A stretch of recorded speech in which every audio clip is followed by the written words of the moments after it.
मी सौ तेजस्विनी सुजित कळगाव. आज मामांचा वाढदिवस. पहिल्यांदा भोसले मामांना त्यांच्या वाढदिवसानिमित्त लाख लाख शुभेच्छा. तसं मामांची मी भाचीच आहे. म्हणजे मला सुजित बापूंसाठी बघण्यापासूनचा ते आज करायचं की 18 वर्षाचा सहवास मला मामांचा लावला. नेहमीच मला आई असतील पप्पा असतील मला त्यांच्याबद्दल सांगायचे. कसे वाईट काळामध्ये त्यांनी आपल्याला साथ दिली. पप्पांच्या पाठीमागे खंबीरपणे कशी उभे राहिले किंवा आईच्या पाठीमागे कशी ठाम म्हणून उभे राहिले ते नेहमीच मला आई आणि पप्पा मामांनी सांगायचे. पण आज मी मला आलेला अनुभव सांगणार आहे. अनेक क्षेत्रामध्ये मामा काम करतात. विशेष ते नाट्य परिषदेवर पण काम करतात. आणि आता अशी वेळ आली होती की ह्या नाट्य परिषदेमध्ये नवीन चेहरा त्यांना द्यायचा होता. म्हणून मामाने मला आग्रह केला की तुम्ही नाट्य परिषद नियामक मंडळ व्हावं अशी माझी इच्छा होती. घाबरूनच मी म्हणलं मामा नियामक मंडळ सदस्य म्हणजे नेमकं काय असते हे मला तर माहित नाही. ते म्हणजे बघ मी तुला सगळं शिकवतो आणि तुला निवडून आणण्याची जबाबदारी पण मीच केली. तुम्ही सगळं करत असाल तर काय हरकत नाही म्हणून मला तेवढा ठाम विश्वास होता की मामा बोलले म्हणल्यावर करत. मग ठरल्याप्रमाणे मामांनी वापे मामांनी माझा फॉर्म भरला. मी नाट्य परिषद नियामक मंडळासाठी उमेदवार ठरले.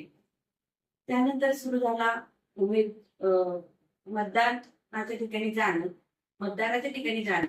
मी त्यांना सांगितलं तर 10 असतील 12 असतील असल्या उन्हामध्ये मामा माझ्याबरोबर फिरत होते.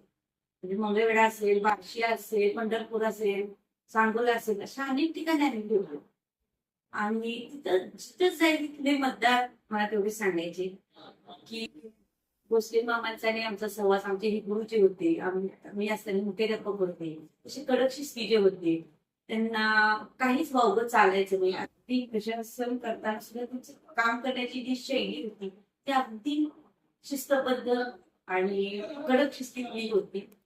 आणि प्रत्येक जण त्यांनी शिकवलेली पद्धती म्हणा किंवा काम करण्याची पद्धती अतिशय सुंदर पद्धतीने त्यांनी त्यांची आठवण सांगितली.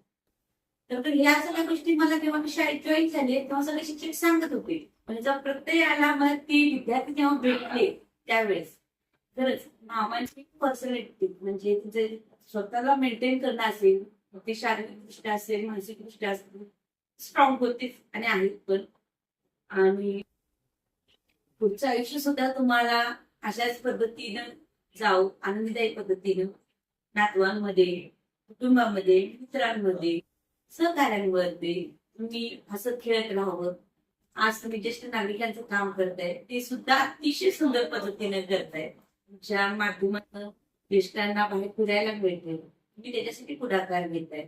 अनेक क्षेत्रामध्ये अजून सुद्धा तुम्ही कार्यरत आहात आणि इथून पुढे सुद्धा तुम्ही असंच तुम्हाला मी देवा अंबाबाईच्या चरणी अशी इच्छा व्यक्त करते की अजून सुद्धा तुम्हाला चांगली शक्ती देऊ, शारीरिकदृष्ट्या मानसिकदृष्ट्या तुम्ही स्ट्रॉंग राहावं आणि असेच आमच्या कदम कुटुंबाबरोबर प्रेम करत राहावं आणि पाठीशी पण राहावं.